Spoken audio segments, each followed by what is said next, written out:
அஸ்ஸலாமு அலைக்கும். இறைவனுக்கு வணக்கம். ஓகே, இதுல வந்து ரெண்டே விஷயம். ஒன்னு வந்து அந்த தொழிலாளர்கள், அதாவது மலேசியால இருக்கிற தொழிலாளர்கள், அவங்களுக்குள்ள சம்பந்தப்பட்ட விஷயம் ரெண்டுமே. ஒன்னு வந்து இந்த வேலையில பெர்மிட்ல வேலைக்கு இருக்கிறாங்கல்ல, இவங்களுக்கு வந்து அவங்க பல பாசஸ், அதாவது முதலாளிமார்கள் அவங்களுக்கு சாப்பிட கொடுக்காம, அவங்கள கவனிக்காம, ஓகே, அவங்க இந்த லாக்டவுன் காலகட்டங்கள்ல அவங்கள கவனிக்காம, அவங்களுக்கு வந்து எந்த பொருள் சாப்பிட எதுவும் கொடுக்காம ரொம்ப கஷ்டப்படுறானுங்க. இது பல பசங்க எனக்கு தெரிஞ்சு நான் சொல்றேன். இது ஒரு விஷயம். ரெண்டாவது விஷயம் வந்து இப்போ மஸ்ஜித் இந்தியால நீங்க பாத்தீங்கன்னா இன்னைக்கு நிறைய பேத்த, அதாவது ஃபுல்லா வாஷ் டவுன் தான் பண்ணிருக்காங்க. இன்னைக்கு மஸ்ஜித் இந்தியால ஃபுல்லா வாஷ் டவுன் பண்ணிருக்காங்க. யாருக்கு பெர்மிட் இருக்கு இல்ல எல்லாத்தையும் வந்து வரிசைப்படுத்தி எந்தெந்த கேட்டகரியில பிரிச்சு பெர்மிட் இல்லாதவங்க எல்லாத்தையுமே இன்னைக்கு ஏத்திருக்காங்க. ஸோ இது வந்து ஒரு பெரிய ஒரு வேதனையாத ஒரு விஷயம். ஸோ இது ரெண்டு பத்தி தான் நான் பேசுறேன். ஓகே, ஃபர்ஸ்ட் வந்து இந்த ஒர்க்கர்ஸ் பத்தி பேசிடுவோம்.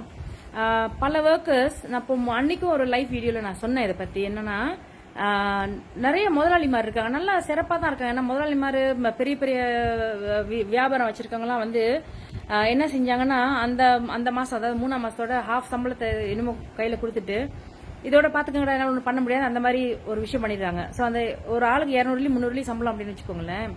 அவங்க அதை வச்சு என்ன பண்ண முடியும்?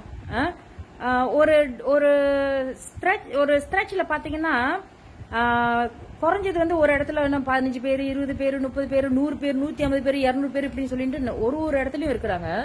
சோ இவங்களுக்கெல்லாம் வந்து, ஆனா முதலாளி மேல இருக்கிறது வந்து ரொம்ப கொடுமையான ஒரு விஷயம். ரொம்ப மனசுக்கு வேதனையா இருக்கு. என்னன்னா, ஒண்ணுமே செய்ய வேணாம், நீங்க சம்பளம் கூட கொடுக்க வேணாம், ஆனா அவங்களுக்கு வந்து சாப்பாடுன்ற ஒரு விஷயம் இருக்குல்ல, you need to give in order to get. உங்களுக்கு நீங்க எவ்வளவு செய்றீங்களோ இறைவன் உங்களுக்கு கண்டிப்பா உங்களுக்கு அதை 10 மடங்கு செய்யாம விட மாட்டான். இதுதான் நல்லதும் கெட்டதும். நீங்க கெட்டது செஞ்சாலும் உங்களுக்கு 10 மடங்கு அடிக்கும், நீங்க நல்லது செஞ்சாலும் உங்களுக்கு 10 மடங்கு இறைவன் கொடுப்பான். சோ அதனால தயவு பண்ணி இந்த பெர்மிட் இருக்கிற அந்த ஓனர்ஸ் எல்லாம் தயவு பண்ணி உங்க ஒர்க்கர்ஸ்க்கு வந்து இவங்களோட சாப்பாடோட மட்டும் கொஞ்சம் அவங்க சாமானை வாங்கி கொடுக்கறதோ, அவங்கள சாப்பாடை பாத்துக்கிறதோ கொஞ்சம் தயவு பண்ணி இதை செய்யுங்க. நீங்க வந்து செய்யாம விட்டா அவங்க வெளியே கையேந்துறாங்க. ஒரு இடத்தோட பேரை சொல்லக்குள்ள எனக்கு நெஞ்சு வலிக்குது. என்னடா இவ்வளவு பெரிய அப்பா டக்கரா இருக்காங்க, இவங்க எல்லாம் இப்படி பண்றாங்களேன்னு சொல்லி மனசுக்கு கோபமாவும் இருக்கு, வேதனையாவும் இருக்கு. நான் என்ன செஞ்சாலும் உங்களுக்கு எல்லாம் வந்து நம்ம மலேசியன் இந்தியன் முஸ்லீம் ஸ்பெஷலி என்கிட்ட ரொம்ப கோவப்படுவீங்க. ஆனா தப்பு செய்யற உங்களுக்கே இவ்வளவு கோவம் வருதுன்னா, சரியா செய்யற நம்மளுக்கு ஏன் நீங்க வந்து நான் ஏன் வந்து பின் வாங்கணும் சொல்லுங்க?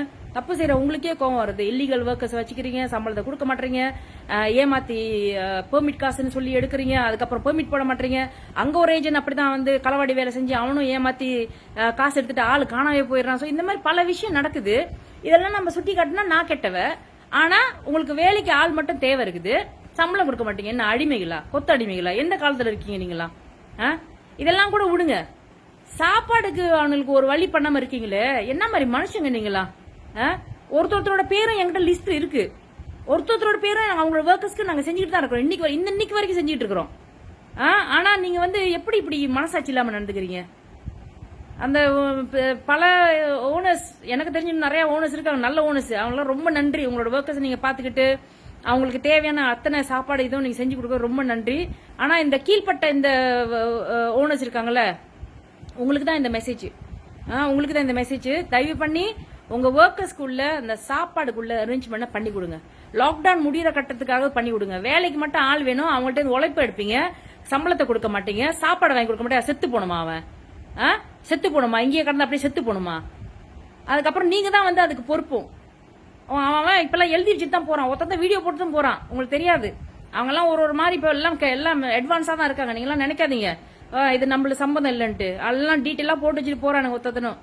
அதை தான் நான் சொல்லுவேன், இந்த ஓனர்ஸ்க்கு நான் சொல்றேன், இந்த தயவு பண்ணி உங்களோட ஒர்க்கர்ஸ்க்கு உங்கள்ட்ட வேலை செஞ்சானா மனசாட்சியோட இறைவனுக்கு பயந்து அந்த பசங்களுக்கு சாப்பிடறதுக்கு தயவு பண்ணி ஏற்பாடு பண்ணி கொடுங்க. எல்லாம் கையேந்துறானுங்க. பெர்மிட் இருக்கணும்னு சொல்றேன்.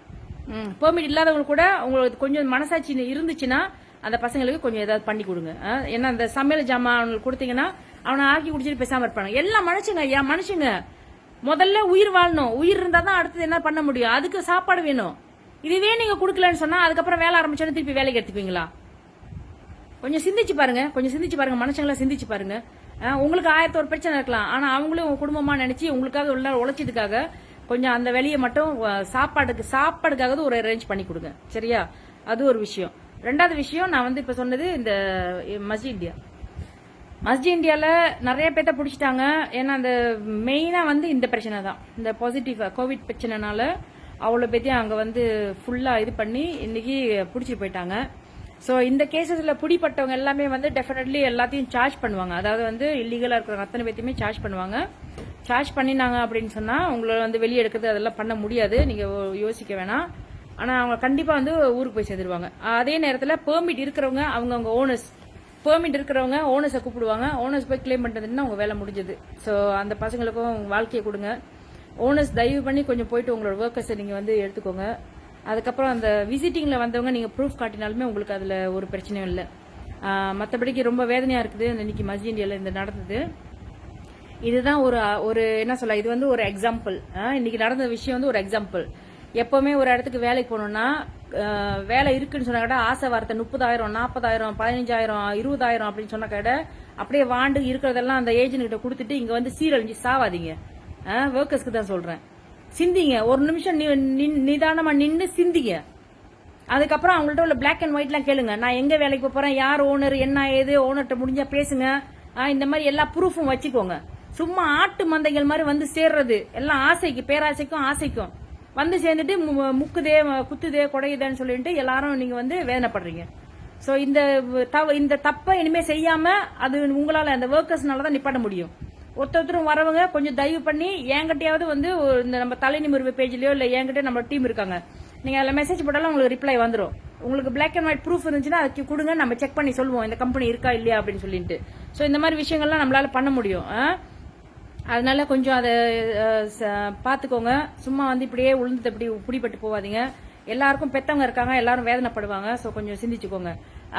அடுத்தது வந்து இந்த ஏற்கனவே வந்து ஒரு லிங்க் ஒன்று போட்டிருக்கோம். இந்த வந்து தமிழ்நாட்டிலேருந்து ஒரு லிங்க் கொடுத்துருக்காங்க. இந்த மாதிரி இங்க மாட்டிக்கிட்டவங்க எல்லாம் ஊருக்கு போலான்ட்டு. இந்த மாட்டிக்கிட்டவங்க ஊருக்கு போலான்னு சொன்னது வந்து தயவு பண்ணி இந்த இல்லீகல்ஸ் எல்லாம் வந்து டே அண்ட் நைட் எனக்கு மெசேஜ் அனுப்பாதீங்க, நான் போலாமா. நீங்க எல்லாம் போக முடியாது. இந்த மெசேஜ் யாருக்குன்னா அந்த பெர்மிட் உள்ள பசங்களுக்கு அவங்க ஓனர் வந்து அனுப்புறதுக்கு இருப்பாங்க, கேன்சல் பண்ணி அனுப்புறதுக்கு இருப்பாங்க, பெர்மிட் முடிஞ்சவங்க இருப்பாங்க. ஸோ இவங்களுக்கெல்லாம் போக முடியும். கம்பெனி பிளாக் பண்ணவங்க ஒன் வே அவுட் போயிடலாம், திருப்பி வரதான் முடியாது. ஓகே, கம்பெனி பிளாக் பண்ணவங்க, விசிட்டிங் விசால வந்தவங்க, அதாவது வந்து இந்த லாக்டவுனுக்கு முன்னாடி உங்களோட ஃபிளைட் வந்து கேன்சல் ஆயிருக்கும், அதுல இருந்து யாரெல்லாம் விசிட்டிங் வந்தீங்களோ அவங்க எல்லாம் திருப்பி வரும். இவங்களுக்கு மட்டும்தான். இந்த இல்லீகலா இருக்கிறவங்களுக்கு, இந்த பாஸ்போர்ட்டே இல்லாதவங்களுக்கு, இந்த எமர்ஜென்சி பாஸ் நீங்களாம் தயவு பண்ணி மெசேஜ் போடாதீங்க. அதுல உங்களுக்கெல்லாம் இன்னும் ஒரு மெசேஜ் வரல, அவங்களுக்கெல்லாம் இன்னும் ஒரு செய்தி இல்ல.